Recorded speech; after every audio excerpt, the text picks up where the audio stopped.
السلام علیکم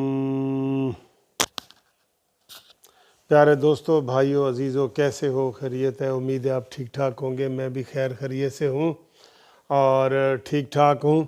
باتیں بہت ہیں کرنے والی۔ کل جناب جشن منایا گیا ہے، ہر طرف پاکستان میں خوشحالی آ گئی ہے۔ لوگ جناب بالکل نعرے مار رہے ہیں عمران خان کے کہ عمران خان زندہ باد۔ اس نے پاکستان کو وہ اوپر لے گیا ہے جہاں سے اب پاکستان نظر ہی نہیں آ رہا، اتنا اوپر لے گیا ہے۔ تو ماشاءاللہ جی، بڑی یہ خوشخبریاں ہیں۔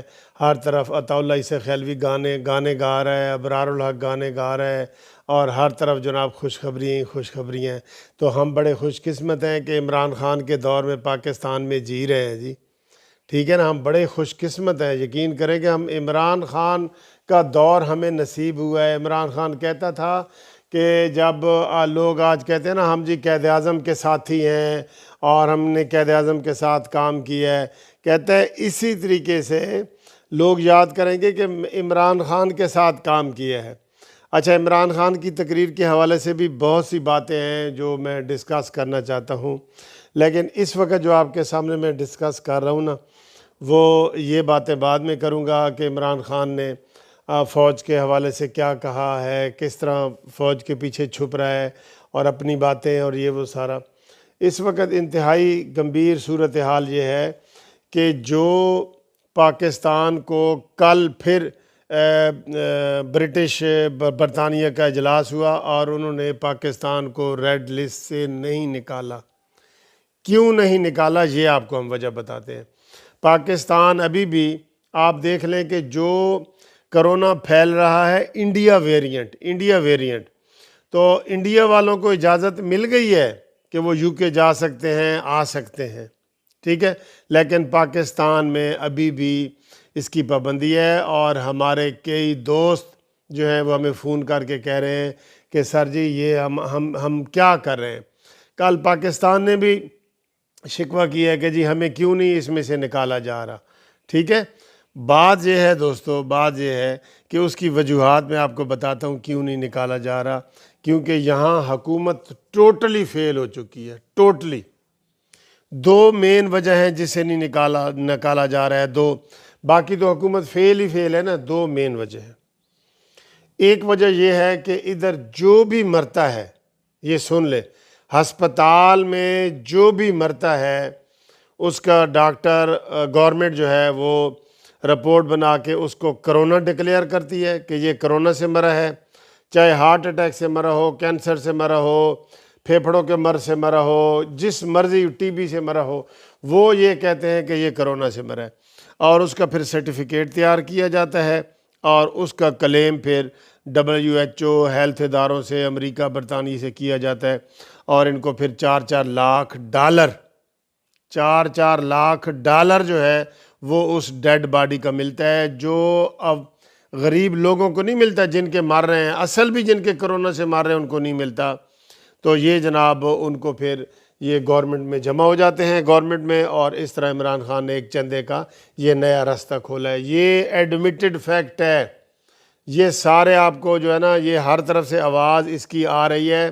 یہ آپ برطانیہ کی رپورٹ میں بھی پڑھیں گے تو یہی لکھا ہوگا کہ اس کی ایک وجہ یہ ہے کہ یہاں پہ ہر ڈیتھ کو کرونا میں ڈال کے کلیم کیا جاتا ہے، وہاں پہ درخواست دی جاتی ہے کہ یہ کرونا سے مرا ہے، ہمیں 4.5 لاکھ ڈالر دیے جائیں۔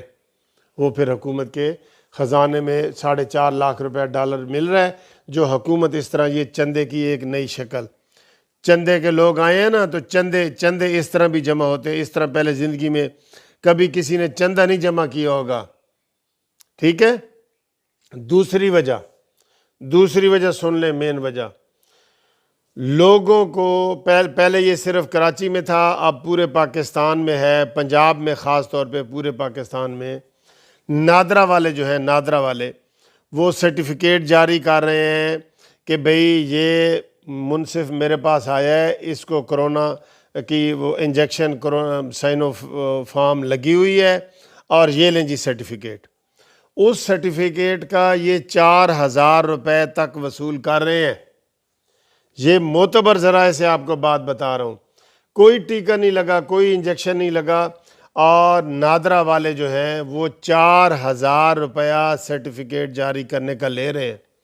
گورنمنٹ نے تو 100 روپے فیس کی تھی نا کہ جو بھی ٹیکہ لگوائے وہ ادھر سے رپورٹ آتی ہے اور وہ جناب کر رہے ہیں۔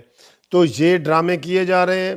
نادرا بیچ رہی ہے، سرٹیفکیٹ بیچ رہی ہے 4,000 کی، یہ ادھر دھندا چل رہا ہے، کیونکہ انتظام تو کہیں ہے ہی نہیں۔ حکومت نام کی تو کوئی چیز ہے ہی نہیں۔ حکومت نام کی کوئی چیز نظر آئی ہے آپ کو؟ کہیں نظر آئی ہے؟ ایک رات میں لاہور میں جو صرف ڈاکے رپورٹ ہوئے 10 ڈاکے ایک رات میں، اتنا زیادہ ریشو بڑھ گیا ہے ڈکیتیوں کا۔ اور یہ ہم زیادہ وہ کہہ نہیں سکتے کیونکہ پھر وہ نیگیٹو خبریں چلی جاتی ہیں پاکستان کے حوالے سے، لیکن بڑے دکھ کی وجہ ہے۔ تو جناب برٹش والوں نے کہا ہے کہ تمہارے بہت زیادہ موتیں ہو رہی ہیں، تمہارے نادرا کے سرٹیفکیٹ، اور تمہارے کوئی کرونا زیادہ لوگ نہیں ہیں، ٹیکے والے لوگ نہیں ہیں، یہ سرٹیفکیٹ لکھ رہے ہیں۔ اور سر جی میں نے بڑے بڑے پڑھے لکھے لوگوں کو کہا ہے جب سے یہ افواہ پھیلی ہے کہ جنہوں نے کرونا کے ٹیکہ لگوایا ہے وہ 2 سال میں مر جائے گا، افواہ تھی، بے وقوفوں والی افواہ تھی، ٹھیک ہے۔ وہ ایک لطیفہ بھی بنا ہوا ہے کہ وہ لیڈی ڈاکٹر کے پاس ایک لڑکا گیا تو ٹیکہ لگوا رہا تھا، تو لیڈی ڈاکٹر کو کہتا ہے کہ میڈم جی میں 2 سال بعد مر جاؤں گا۔ انہیں کہ کیوں؟ کہتا جی کرونا دی وجہ تو کہہ رہے ہیں مراں گا۔ وہ کہتا جی تو ساری دنیا مر جائے گی، تو کلا اتھے کی کرنا ہے رہ کے پاکستان وچ؟ کلا رہے گا، ساری دنیا تو ٹیکہ لوا رہی ہے۔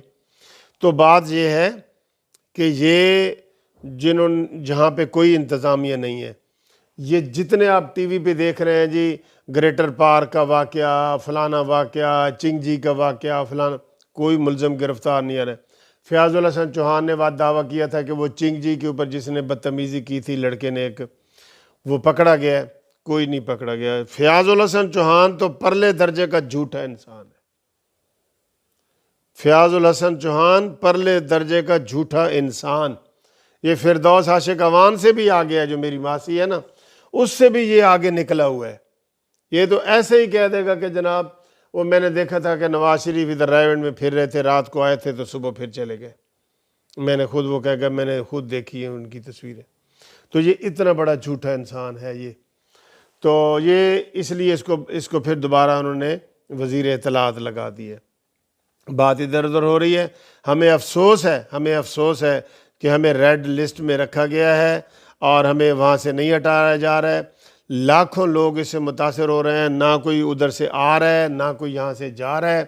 اور انہوں نے پہلے 2200 پاؤنڈ رکھی ہوئی تھی فیس، اب سنیں 400 پاؤنڈ اور بڑھا دی ہے، یعنی پہلے 5 لاکھ تھا، اب 6 لاکھ روپیہ کر دیا ہے کہ جو جائے گا پہلے ادھر 15 دن کوارنٹینہ کرے گا یا 10 دن کوارنٹینہ کرے گا، اس کی فیس جو ہے نا وہ 6 لاکھ دے رہا ہے۔ بڑے مسائل پیدا ہو رہے ہیں۔ ابھی یہ میں نے اسلام آباد جانا ہے، ابھی یہ میں دیکھ رہا تھا تو ٹی وی ریڈیو پہ آ رہا ہے جی کہ اسلام آباد کی حکومت نے اور پنڈی والوں نے یہ کہہ دیا 21 دن کے لیے کوئی ہوٹل میں آپ کو کمرہ نہیں ملے گا۔ کیوں بھائی؟ افغانیوں کو ٹھہرانا ہے، اور بھائی ان کو کس قیمت پہ آپ نے ٹھہرانا ہے؟ ہمیں بیچ کے ٹھہرانا ہے تو ٹھہرائیں، ہمارے کوئی کام نہیں ہے وہاں پہ، سارا کام سیٹ اپ ہو جائے۔ میں نے اب وہاں پہ کیس کرنے جانا ہے تو میں کدھر وہاں سڑک فٹ پاتھ پہ سوؤں گا جو میرا ہوٹل ہے؟ اس طرح کے حالات پیدا ہو گئے۔ بہت افسوس کی بات ہے کہ انہوں نے سارے ہوٹل باندھ جی، اب پنڈی اسلام آباد 15 دنوں کے لیے 21 دنوں کے لیے کوئی وہاں بزنس کاروبار کھانے پینے بیماری میں نہیں جا سکے گا۔ یہ پالیسی ہے، یہ کوئی پالیسی نہیں ہے، بالکل غلط ہے۔ اپنا میں مر رہا ہوں تو مجھے جناب بیڈ سے فارغ کر کے آپ وہاں پہ کسی انگریز کو لٹا رہے ہیں اور میں چاہے مر جاؤں، تو یہ کوئی پالیسی نہیں ہے۔ پالیسی ویسے اس گورنمنٹ کی ہے ہی نہیں۔ شرم والی بات ہے کہ کل انہوں نے عطا اللہ عیسی خیلوی ابرار الحق کے گانوں سے جو ہے نا 3 سال کی کارکردگی کا کہا ہے۔ بلاول بھٹو نے کہا جی ان کی کارکردگی 0 ہے، خوردبین سے بھی نہیں دیکھی جا رہی کہ کہیں کوئی ترقی ہوئی ہے کہ نہیں۔ میں کہتا ہوں اس کے اوپر بڑا احتجاج ہونا چاہیے تھا، بلیک ڈے منانا چاہیے تھا، لیکن نہیں کیا حکومت نے۔ تو بہرحال یہ چند گزارشات تھی جو میں نے آپ کے سامنے کی ہیں۔ چینل کو سبسکرائب کریں، لائک کریں، شیئر کریں، اور انشاءاللہ تعالی اگلی ویڈیو میں آپ سے ملاقات ہوتی ہے. تب تک کے لیے خدا حافظ.